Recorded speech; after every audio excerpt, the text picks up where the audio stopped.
What's up, everybody? GeauxBurns here, welcoming you to hell for one last time. Well, until you actually get there. Just kidding.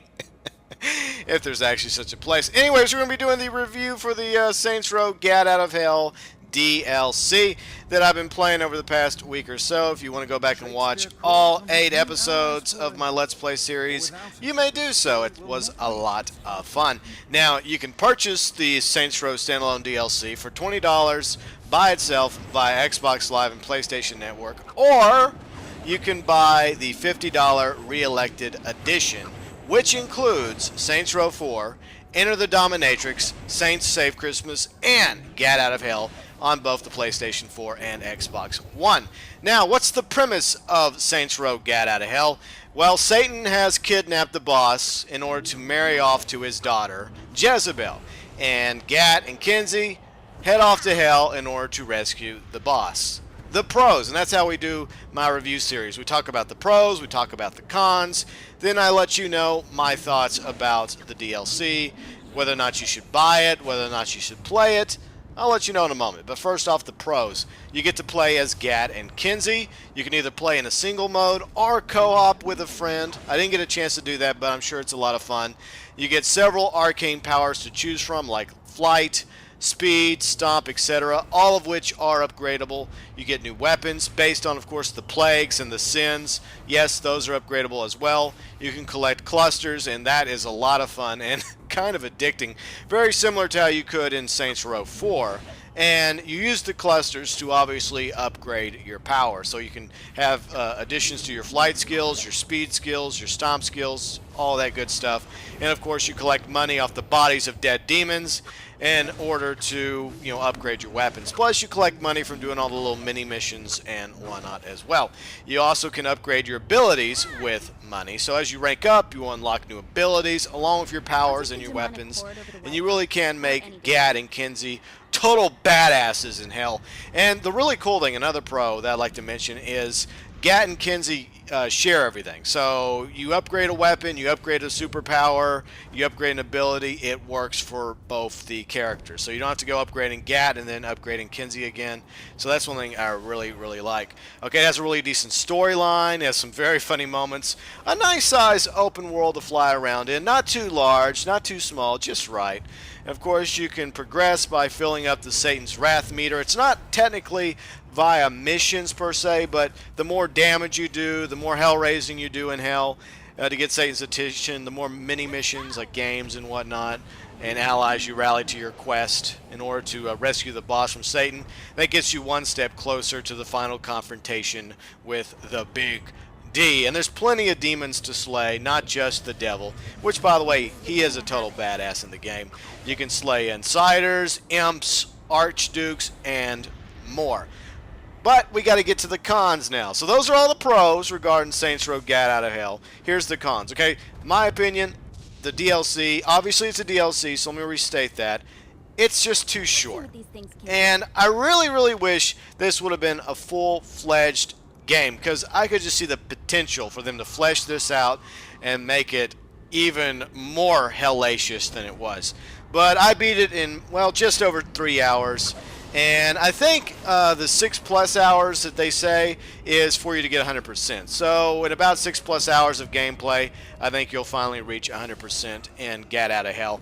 Now, I guess that also depends on the difficulty. If you play on casual or hard, it just makes it easier, more difficult to accomplish, and of course takes more time in doing so. Next, you cannot customize Gat and Kinsey's wardrobe. The wardrobe you see them with is what you get. So there is no clothing store you can go to in hell. There's no new clothing items you unlock by doing these missions and whatnot.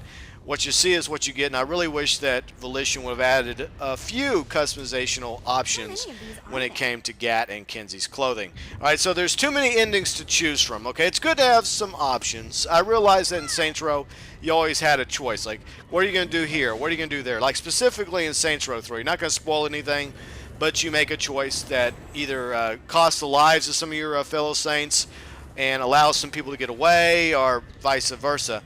But I really wish that Volition would have scaled it down to maybe 1 or 2 endings and then just fleshed out both those separate endings a little bit more than they were, because they were kind of short and sweet, and I just think that Volition just threw a whole bunch of endings out there just to make you feel better. And I really wish they would have given us a definitive ending, to be honest. And speaking of things that I would like to have seen fleshed out, Kinsey.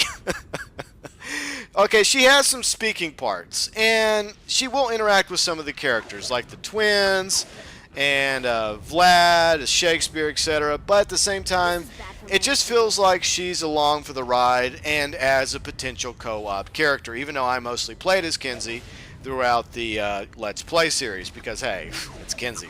Yeah. But I wish that they wouldn't have focused so much on Gat, and I realize the DLC is called Gat Out of Hell. I just would have liked for them to have had something for Kinsey as well, should you decide to beat the game as Kinsey or play predominantly. But everything from the cutscenes and whatnot is focused on Gat instead of Kinsey. But that's okay. The final con that I had with the Saints Row Gat Out of Hell series is the same problem that's been around since Saints Row 4. They're using the same engine that's very outdated graphically, and of course there were a few bugs, not as many, but there were some issues here and there. So with all that out of the way, the final verdict.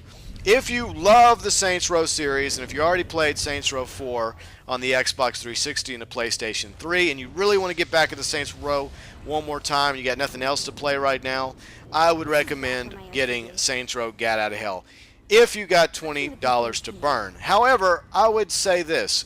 The better deal, obviously, is the $50 deal for the Reelected Edition, which, as I mentioned at the beginning, includes Saints Row 4, Enter the Dominatrix, Saints Save Christmas, and of course Gat Out of Hell for PlayStation 4 and Xbox One.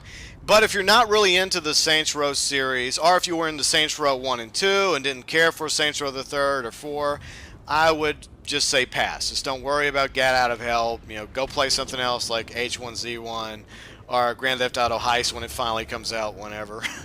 Or some other game that's coming out sooner or later that you're interested in. But overall, personally, I did enjoy playing Saints Row Gat Out of Hell.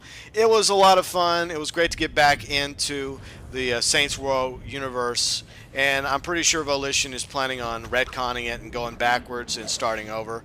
Like they're, you know, with one of the endings that you could choose from. It just seemed like the most plausible ending in my opinion. So, some of you asked, was I planning on doing a Let's Play for Saints Row 4?